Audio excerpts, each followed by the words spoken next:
All right, welcome back to another live episode of the Relationship Series. My name is Gina Spatero, and this is my brother Sam Spatero, always talking to you about the matters of the heart and mind. I almost forgot our little slogan there for a minute, but I knew it was something. We haven't done this in a while, so we're just catching up, so to speak. How's your week been, Sam? Well, I would say pretty good up to this point. Today was probably one of the most challenging times I've had driving in a long time, Mm, considering the weather that we had.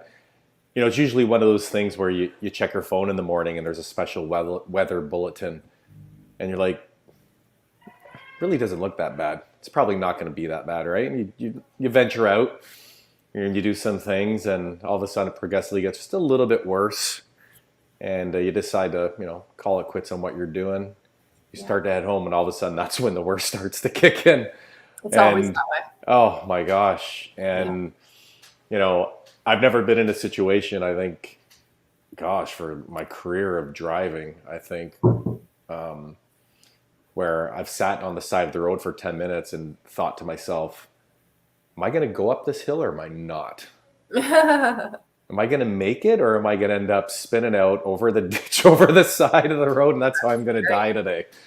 So anyway, yeah, it was pretty crazy. But other than that, I mean, overall, I would say it's a really good week. There's some exciting things happening in my business life. There's some exciting things happening here in our province where we live that I'm Mhm. pretty happy with. And yeah, I would say exciting to be back on here again. I think this is my first, or our first, live broadcast since 4 September. months. Yeah, 4 months. So yeah, I don't remember in the past 2-3 years ever taking that much time off from doing these. So Yeah, yeah, so it's nice to be back and get connected to something positive and purposeful again, that's true. Very, right? very true. Yeah, 100%. Yeah, it's definitely something that is much needed right now. And I think Yeah. today's topic is very on point with all of that, where um, which is experiences that shape you. Our last broadcast was 4 months ago, and since then we've gone through multiple experiences and growth, and all that kind of stuff. So I thought that it was a very fitting topic to talk about, especially to what's going on in this world. Mm-hmm. And I think I don't want to use the word separation, because I feel like it's almost more of a togetherness right now. So, which is great. So, it's all that chalked up into one in your experiences in life. So, the reason why the initiation with this topic was because, I was gifted a beautiful conversation the other day, and just back and forth comments about, um, I understand and empathy, and where all that came from. And one thing that I've realized, and this is just meeting everyone on a human level, is that empathy is something that, you know, um, I think with a lot of people is innate. If you see someone struggling or, unhappy or whatever, you can sense that and feel that and not wish that for them. But when you and a certain other person go through a very similar experience, your connection changes on such a different level where it goes past empathy. So, and what's happening, all around us right now too, it's people's attachment to certain experiences that drive them to um, proceed with certain emotions and convictions and all of that. And I think that a really key important reminder for people as they're navigating certain experiences in their life is is why they're attaching to experiences and the emotions that are coming from them, and not expecting people. Oh boy, here we go. Well, I hope you guys are enjoying this. Gina's back to being glitchy again. Am I glitchy? I think it's time to put the house up for sale and find a better internet reception as part of real estate Can you see me? musts. I can see you now. Now you're good. Oh yeah, it says I'm fine. No, you are now. You were glitched there for a minute. I can turn off my video to see if that works. I think everybody is used to it by now. Anyway. Now, are you able to put into context what you're talking about? Because you kind of brought up something with no background to what it is you're talking about exactly. About. Okay, so basically, and whoever has watched our last video, all know that our father passed 4 months ago. Well, when we did the video, he wasn't passed. No, he was like days away from it. Yeah. He was days away from it. And I recently had a friend reach out who had reached out after, Dad passed with her condolences and such. And recently, the past couple of days, reached out and said, I'm sorry that, I didn't contact you when I thought about you, or, when I thought about maybe when you were struggling and I didn't reach out, and she proceeded to say that she now knows what it feels like because she recently lost her father too. So I feel as though, you can't really empathize on a level where you know what the person's going through unless you've gone through it yourself. You can feel sorry and sad for them because they're struggling and whatnot, but even what's going on in this world today, people's attachments to why they are doing or driving force to what they're doing and feeling, whatever side they choose, is most likely because of an experience they've experienced. And Shakespeare said, nothing's good nor bad, but thinking makes it so. So, I really think that if you see beyond the eyes and you look within the singular eye, what's the true story behind it, right? So if you look past the vision and you look within yourself as to why you're feeling and expressing the things you're expressing, I think you'll really pinpoint why you're feeling and the attachments to it. So, it's very cyclical when it comes around in your life and you look back and you're like, ooh, maybe I should have paid more attention to that person when they were going through something like this. Or, and I think that, and my response to it was, we're humans and we base things on human experiences and our attachments to them. And there's no wrong or right. I think it's just that. You got to go through it to know really what the highs and lows really feel like with anything. So whether it be work, relationship, loss, anything like that in life. But what's your spin on it? Well, if you put into context life, I'm 45. If you multiply that by 365 days of the year, that's a lot of days that I've been here. Mm-hmm. But you probably only remember maybe 100 of all those days. Right? And the reason for that is an experience to be remembered has to have a lot of emotional impact. Right. So whether it's positive or whether it's negative, and that's why, people ask or, say to you, oh, I remember when you were little and, A, B, C happened. You're like, oh, I really don't remember that. Mm-hmm. But then if you look back on certain things that were correlated around that time that had a lot of emotional impact to you, then you automatically remember it. A lot of times associated with things that are negative, right? Yeah. But for the lucky ones, there's a lot more positives. But I would say in relationship to what we're talking about, it's quite interesting that you bring up, that story with, your friend contacting you and saying, look, I'm sorry for all this stuff because now I can really connect to what you're going through. Mm-hmm. And for me, my connection is to with dad because, when Nandu passed away, I can remember even like years after it, he would still get really emotional about it. And Mm-hmm. I couldn't understand why. Mm-hmm. I'm like, he lived a long life. You're older. I mean, Mm-hmm. it wasn't really one of those like get over it moments, but it was kind of like, I don't understand why you still feel this way. Yeah. You know what I mean? Like, and don't, I don't want to sound like I haven't lost someone close to me in my life. Like I lost my best friend like 7, 8 years ago. So I know what it's like to lose somebody that's really close to you, grandparents, whatever. But Yeah. after this experience, I know exactly what he was talking about. Yeah. 100%. It's just like what you said, you become connected to it if you've experienced it, Mm-hmm. right? Yeah.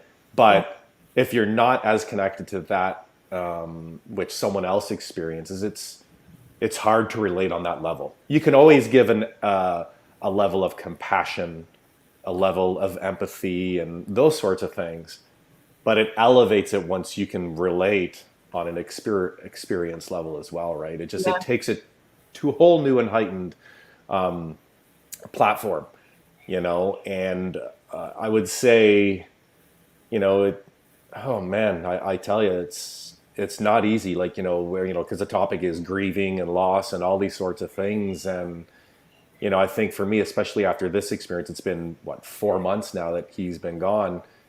And I wouldn't say any day's been easier than the first one, No. and I think the reality is, everyone always has that today, that quick quote or that quick thought or ideology on how to put a spin on making it more positive or Yeah. how to move forward in a more mindful way, which is fantastic. But, loss is loss, Yeah. and the weight of, not having them in a physical form with all the benefits that come from that really weigh on you. Yeah. So I think it's one of those things where, if I can be fairly honest, I think it's one of those things that I've learned to accept that I will likely deal with this for a lifetime. Yeah. And it's just a matter of what I do when it comes up to Yeah. make it a lot less painful, a lot more easier, and where I can focus, a lot more on, the good things, the positives, the gratitude. Mm-hmm. There's a lot of things that, we did that, while he was, around, to make it still feel like it's real. Like, I created a YouTube channel for him against his will, Yeah. making him dress up in his Elvis outfits and perform. And, I got to be honest with you, and I don't know if I ever really told you this. I even told him this, like when we started the video, I said, I know you don't want to do this. I said, there's a lot of things sometimes that I don't want to do too, even with YouTube, like the motivational videos and the stuff with Gene, or there's lots of times I don't want to do it. But I know there's a time where I'm not going to be here. Yeah.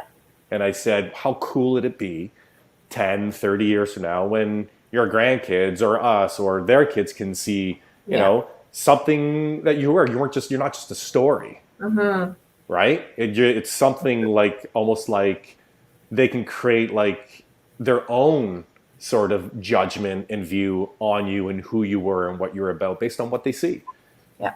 And, unbeknownst that, did we know a year later that, he decided to get his wings and move on in his, spiritual form of life. But, like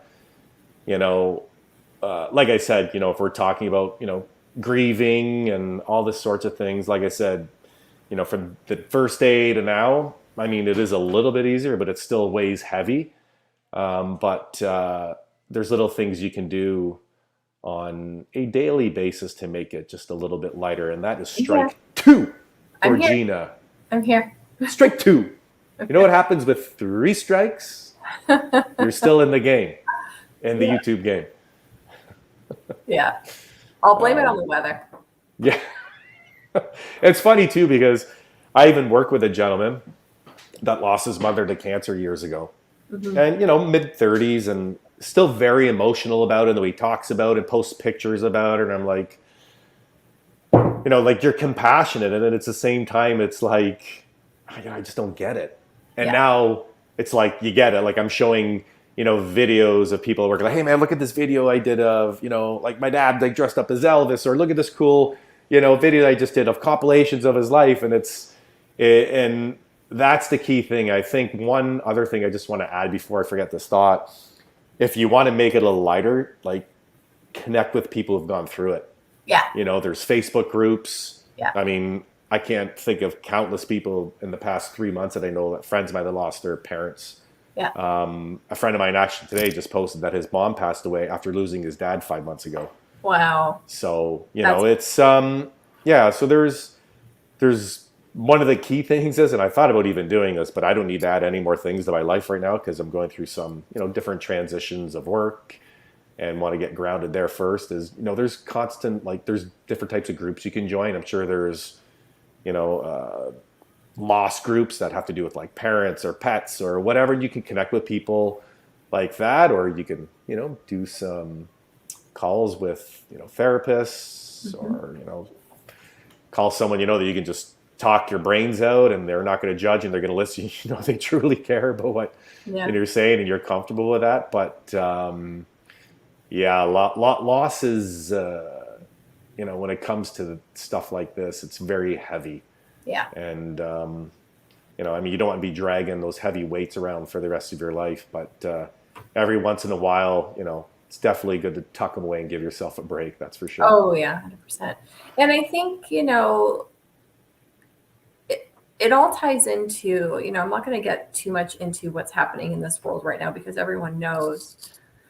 And I think if we remove the expectation of people swaying one way or another and just understand that there could possibly be a reason why people are expressing their views a certain way based on the experiences they've experienced, and there's no wrong or right. I think there's just an emotional attachment behind their their motives or their need to express themselves in a certain way. And that's where I think we're losing the compassion and we're losing the equity and equality portion of what we deem important, especially in our country. And if you can look, yes, we look with our eyes, but if you look internally with the eye itself and why you're placing judgments based on your personal experiences and not understanding other people's personal experiences, I think that's where we lose the part of really understanding what compassion um, looks and feels like. So, and that's where it comes into where it's like you don't really understand why the other person's doing what they're doing until you go through it. So I don't know what other people have gone through, but I choose not to judge because you go through an experience and it hits you like a ton of bricks. And it really opens your eyes to understand that people choose something sometimes based on a really, really, I don't want to say traumatic, 'cause it's not always traumatic, but for the most part, yes, experience that has shaped their beliefs. And I think that if we can take away that point, where I may not be right or I may not be wrong, but it feels right to me because X, Y, and Z. And it might feel right to this person and their choices because of X, Y, and Z. And I think that's where you open the gates of understanding, truthfully. So let's just spread that peace, love, and joy. Well, we all understand everyone's going through something. And it's not for us to dictate or judge as to and place. And I think a really important thing is to place a label of their mindset when you don't know what their mindset is. You don't know what thoughts go through their heads day in and day out, because that alone really, really diminishes any empathy that we have towards one another. That's it. That's all I have to say. Well, as Gina was playing charades there. You couldn't hear me again? No, I did. I did hear you. But a lot of Oh. people are probably confused as to what you're talking about. No, I don't think people are confused. I know what you're trying to say without saying it. Yeah. I'm gonna dig a little deeper on that. And to add to, before I get into that, another thing that I want to add as well, I think that's made the loss of, our father a little bit more difficult to deal with, is the fact that, our families, meaning, our immediate family, like, us, our brother, our mom, our uncle, aunt, we haven't all been able to grieve together through this. Like, we haven't seen each other in one group in over 5 months since this all took place. And, we come from a family that, when someone passes on, there's 50 or 100 of us that all get together to show support and love and help. And mind you, aside from all that, there was many people who helped to fill that void along the way by doing little special things that I want to make a shout out to them, family, friends, with food and, checking in. So I just want to say thank you for that. But to elaborate on to Gina's really good points, loss just doesn't have to do with death. It can be loss of work. Mm-hmm. It can be loss of freedoms, mm-hmm. loss of choices. And I think in a world where we are today, and I'm someone that loves history because I had 2 grandparents that fought in the German War. They also lost loved ones in there that were MIA. And to hear their stories from, fleeing Italy, where there was no work and it was war ravaged, to come to here in Ontario to start a new life, I wanted to dig in a little deeper and just try to understand, what all went on then. And what I found very intriguing was how it all started. And Gina, are you frozen again? No. Oh, there we go. You make a good meme, or whatever you call those mannequins. Anyways, and I dug in and I wanted to do a little history, and I started probably about a year and a half ago after the pandemic, just to understand, how some things can happen the way they do. And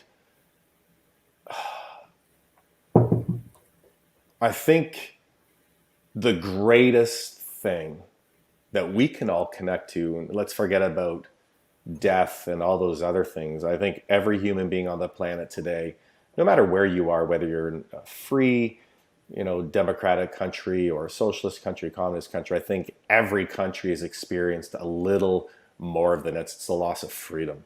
Mm-hmm. And, there's a lot of things going on that some people support and some people don't. And it's very key that, like what you said earlier on in the video, how that person never really connected, to what you were going through until she experienced it herself.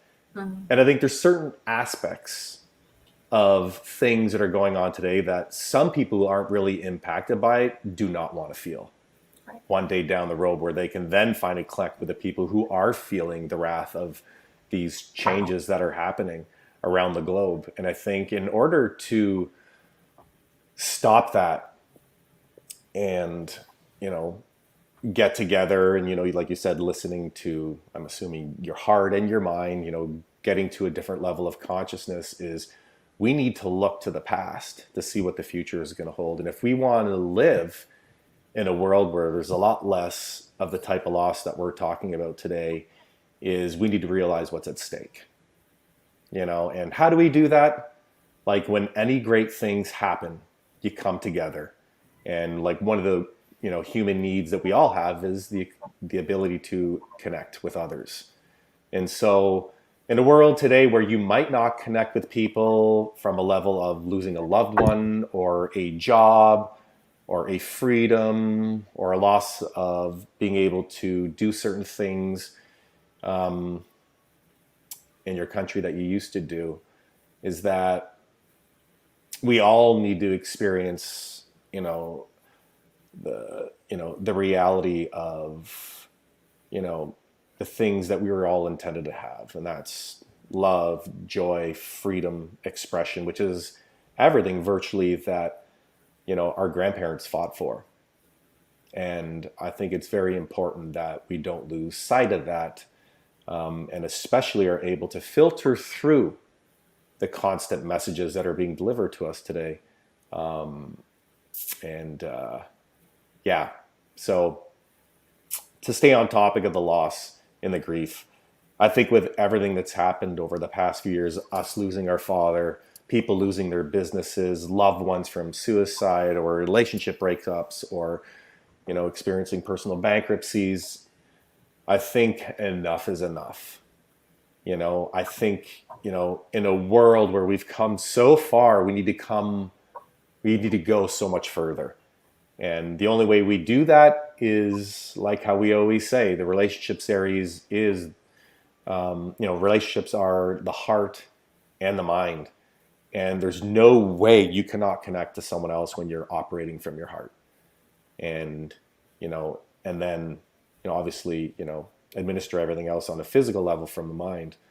So it's very important. I know, obviously, our biggest thing, that we're going through today is, number one, how do we eventually deal with the loss of our father, and, figure out how we can all connect one day with that, when it's, safer, I guess, if that's what you want to call it.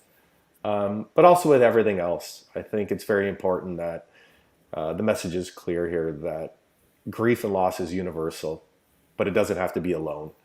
And if you want to be a little bit more empowered, find others to connect with who are going through what you're going through, and build a network, build a community around that. And they're essentially just building blocks to make it a little lighter along the way in your life. Yeah, agreed. And I think that was a good sentiment to end with. Just to reiterate, the relationship series is about the matters of the heart and mind. And I don't think there's anyone on this planet that isn't going through something within their mind and their heart. And that's where you need to meet people on a human level, and if you are the one that's been through an experience and you can impact someone's life and make that part of it, that transition a little lighter, then you're doing some pretty big magic here on earth. So just remember, experiences shape you, but they're also a tool to help others navigate through that really, really amazing time or tough time. So you get to choose that path that you take as well. So I don't know if you want to end anything, Sam, or if you're good to go. But this is the relationship series, always talking about matters of the heart and mind. And until next time, we'll see you all then. Ciao for now.